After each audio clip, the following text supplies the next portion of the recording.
Today, we have the real reason the Philadelphia Flyers traded Cutter Gueither, and we'll break it all down for you coming up on this episode of Hat Trick HQ. But before we get into it, just want to say we're on the road for 3,000 subscribers, so if you're not already subscribed, make sure to go down below and hit that subscribe button. But with that said, let's get right into the first topic of the video today, which is the truth behind the Gauthier trade. And as we take a look, if you missed the trade yesterday, the Philadelphia Flyers acquired defenseman Jamie Drysdale and a second-round pick in 2025 for forward Cutter Gueither, and there is a lot of stuff to come out behind this trade, and we're just going to get into it here. And they say the genesis of this deal came from the fact that Gauthier had made it clear to the Flyers organization he no longer wished to play for them, and while he was at the World Junior Championship in Sweden, the Flyers say Gauthier refused to meet with them regarding contract.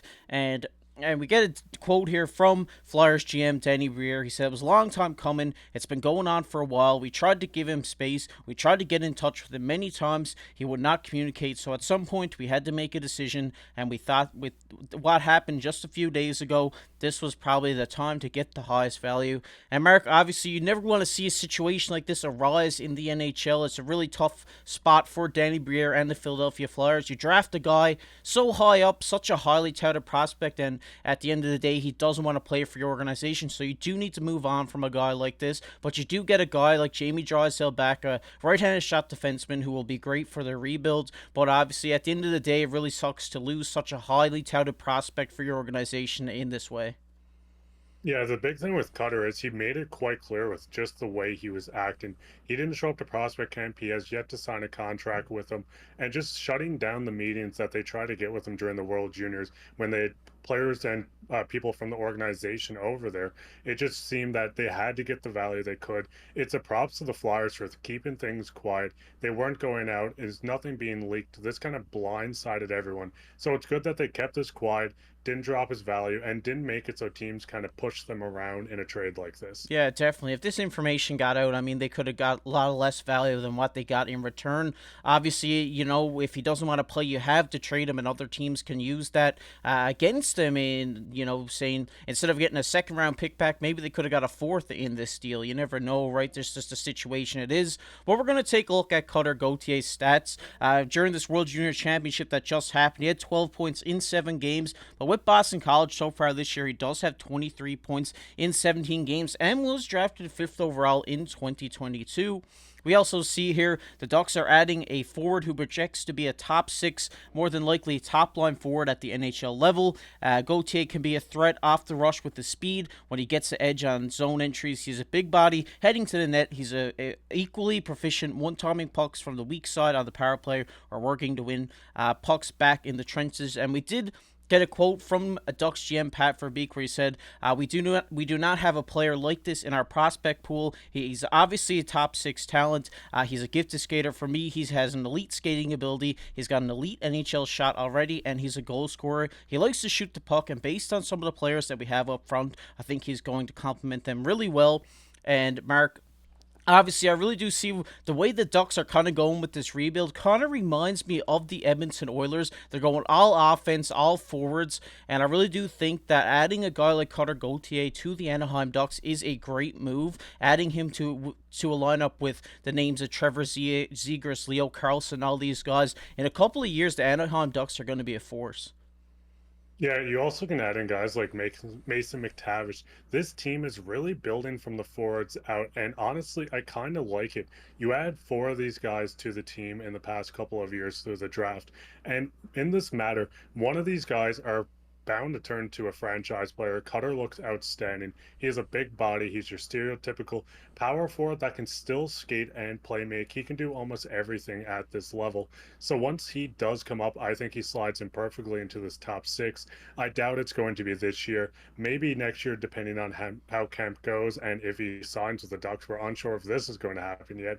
But overall, the Ducks are looking bright for the future. Like you said, with all the players you listed, they're going to be a problem come from the future. So I think adding Cutter in here is the perfect mix, and I'm quite excited to see these four players kind of play together and see how it looks. Yeah, I can't wait. I really do think this is going to be such a fun team to watch. They're going to be so offensively gifted, and all they have to do now is tighten up that defense by bringing in a few free agents, stuff like this. Maybe in this upcoming draft, bringing in a defenseman. I really do think that this team has a great future ahead, and I really can't wait to see what the future beholds. But we're going to talk about the other side of this trade, which is Drysdale finds a new home, and obviously going the other way in this trade was Jamie Drysdale and a second-round pick. And as you take a look at his stats so far, just last year with the Anaheim Ducks in 10 games, he did have 5 points, and he's been a great right-handed shot defenseman here in the NHL. He says, we are very pleased in the return, said the president of hockey operations, Keith Jones of the Philadelphia Flyers.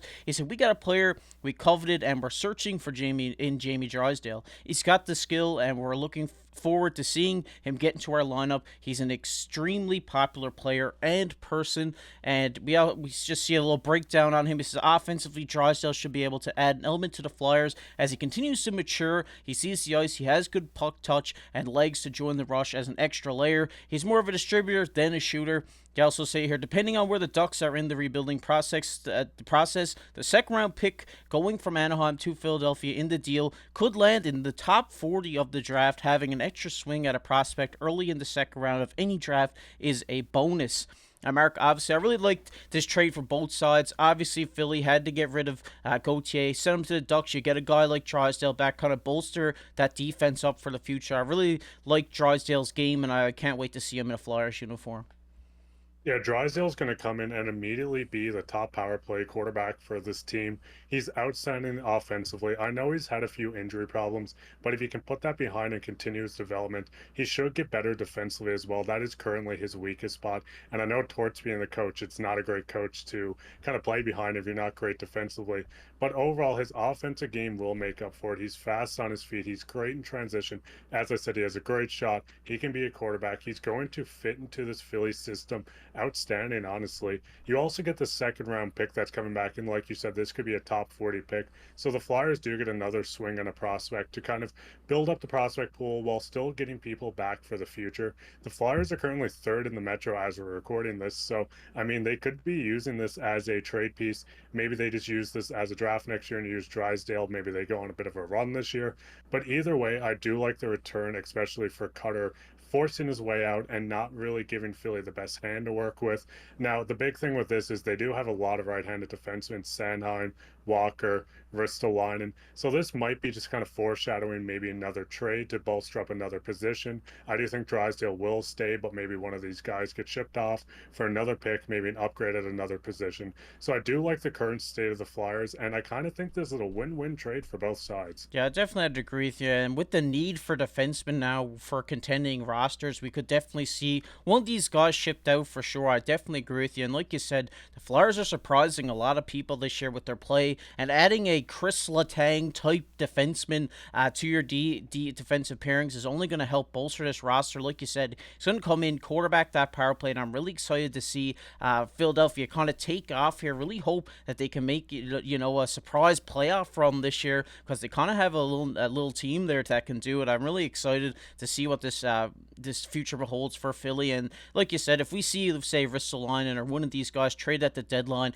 bring back another guy who could maybe give them an extra push forward towards the playoffs, I really do think that we could definitely see this happen. But let us know down below in the comment section, what do you think of this trade? What do you think about this whole situation? Let us know down below. But we're going to get into everybody's favorite topic here, and that is comment of the day. And the comment of the day today goes to Habs Digest. They say, thanks for the feature on comment of the day. Definitely agree. Edmonton and New Jersey are good landing spots for Jake Allen. And shout out to you, Habs Digest. Really appreciate you sending in our first video comment of the day. And if you guys want to be featured on the comment of the day, send your videos in to the email in the description. We really like to hear your guys' questions. We really love to hear from you guys. So make sure to go down below, send a little 10-second video asking a question to us. We really appreciate it. But if you enjoyed this video, make sure to go down below, hit that like button, hit that subscribe button. We're on the road to 3,000 subscribers. We're almost at 2,500. It's really appreciated if you went down, hit that subscribe button. But if you enjoyed the NHL, make sure to check out this video that's popped up on your screen right now. And as always, I've been your host, KC, alongside my co-host, Mark Pye. Keep your stick on the ice.